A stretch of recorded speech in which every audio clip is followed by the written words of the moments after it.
एकीकडे दोन्ही राष्ट्रवादी एकत्रित येणार की नाही यावरून चर्चा होत असताना राष्ट्रवादी प्रदेशाध्यक्ष सुनील तटकरेंच्या मतदारसंघात कार्यक्रमातील बॅनरवरून उपमुख्यमंत्री सुनेत्रा पवार आणि अजित पवारांचा फोटो हा गायब झाला।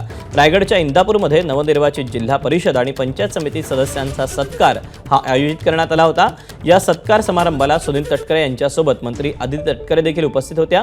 यावेळी व्यासपीठावरील बॅनरवर खासदार सुनील तटकरे, मंत्री आदित्य तटकरे, माजी आमदार अनिकेत तटकरेंसह स्थानिक नेत्यांचे फोटो होते। मात्र दिवंगत अजित पवार, उपमुख्यमंत्री सुनेत्रा पवार, खासदार पार्थ पवार आणि जय पवार यांचे फोटो दिसले नाहीत।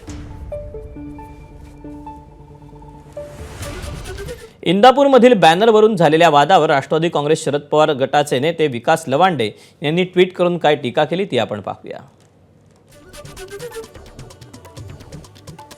अजितदादांचा राष्ट्रवादी पक्ष ताब्यात घेण्याचे आधीपासूनचेच मनसुबे लपून राहिलेले नाहीत। त्याची सुरुवात रायगडपासून झाली आहे। आदरणीय अजितदादांचा आणि उपमुख्यमंत्री सुनेत्रा पवार वहिनींचा पक्षाच्या अधिकृत कार्यक्रमात बॅनरवर नाव किंवा फोटो सुद्धा नाही, याला कृतज्ञता म्हणतात। सुनील तटकरे, तुमच्यात हिंमत असेल तर स्वतःचा पक्ष प्रफुल्ल पटेलांना सोबत घेऊन काढावा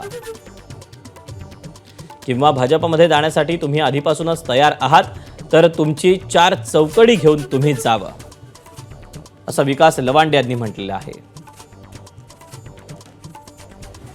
दरम्यान रायगडमधील बॅनरवरून अमोल मिटकरी काय म्हणतात आपण तेही पाहूया। ज्यांच्या नेतृत्वावर कार्यकर्त्यांचा विश्वास आहे त्यांचाच फोटो हटवला जातो आहे। हे राष्ट्रवादीचा सर्वसामान्य कार्यकर्ता कधीही सहन करणार नाही। राष्ट्रवादीच्या दैवतांना डावलून स्वतः देव बनण्याचा कुणी प्रयत्न करू नये। महाराष्ट्र हे सहन करणार नाही। #प्रोटोकॉल। दरम्यान शिवसेना ठाकरे पक्षाचे नेते अंबादास दानवेंनीही सुनील तटकरेंवर निशाणा साधला। ते भाजपच्या जवळचे असल्याची टीका दानवेंनी केली।